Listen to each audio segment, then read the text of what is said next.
This free step-by-step video comes to you directly from Haynes. You can complete more than 200 jobs on this vehicle when you purchase the complete Haynes online manual at haynes.com.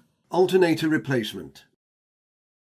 The bonnet release lever is located on the bottom of the lower dash panel.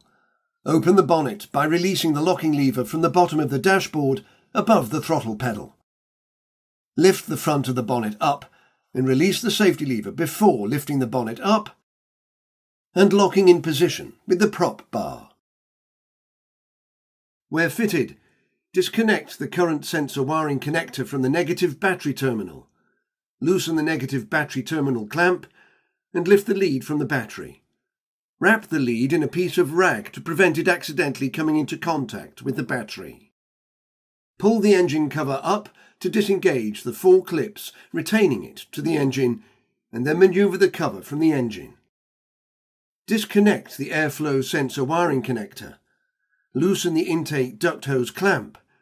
Release the clips securing the cover to the air filter housing. Lift the cover up, disengaging the air intake duct, and remove the cover from the engine compartment. Remove the air filter element. Disconnect the airflow sensor wiring harness from the front of the air filter housing. Remove the bolt from the rear of the filter housing and then remove the bolt from the front of the housing.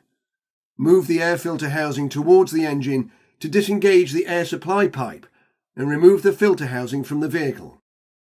To access the drive belt tensioner, remove the intake air duct from between the air cleaner top cover and the turbo.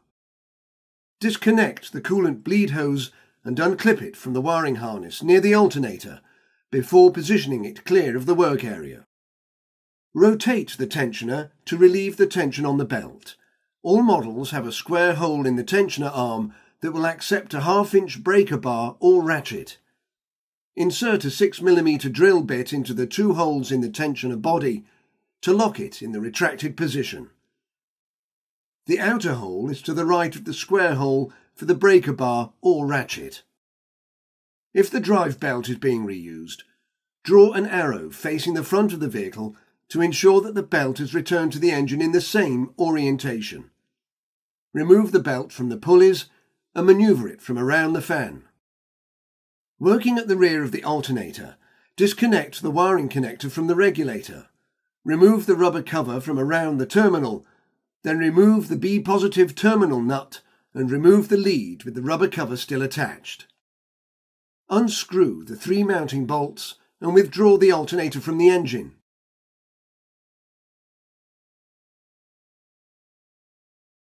Maneuver the alternator into position and refit the upper and lower mounting bolts. Progressively tighten the mounting bolts to 48 Nm. Reconnect the wiring to the alternator and tighten the terminal retaining nut to 15 Nm. Position the coolant bleed hose back towards the reservoir, locking the hose back into the clamp near the alternator. Connect the coolant hose back onto the reservoir and secure the hose in position with the clamp. Route the new belt over the various pulleys. Start at the lower pulleys and work upwards, installing the belt beneath the upper idler pulley last.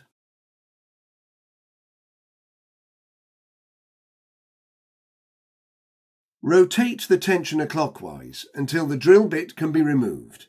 Ensure that the belt remains routed, fully engaging each pulley before slowly releasing the drive belt tensioner and allowing it to tension the drive belt.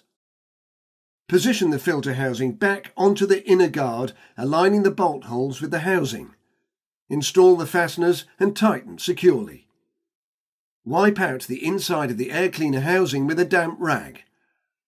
Install the intake air duct between the turbo and the air filter cover and tighten the hose clamp at the turbo securely. Do not over-tighten the clamp as they can break quite easily. Place the air filter element into the air cleaner housing, making sure it seats properly with the locating tab on the filter aligned with the groove in the bottom of the housing. Seat the air filter cover on the housing. Install the clips. Install the intake air duct and tighten the hose clamp securely. Do not over-tighten the clamp, as they can break quite easily. Connect the airflow sensor wiring harness clip onto the front of the air filter housing. Reconnect the wiring to the airflow sensor. Position the engine cover back onto the engine. Look through the oil filler cap hole in the cover and centralize the cover over the oil filler cap on the valve cover. Once it is centralized, press down on the cover to allow the ball studs on top of the engine to engage the sockets on the underside of the engine cover. Remove the piece of rag from the negative battery lead and reconnect the lead to the negative battery terminal. Tighten the battery terminal securely. Reconnect the current sensor wiring connector to the sensor on the negative battery lead.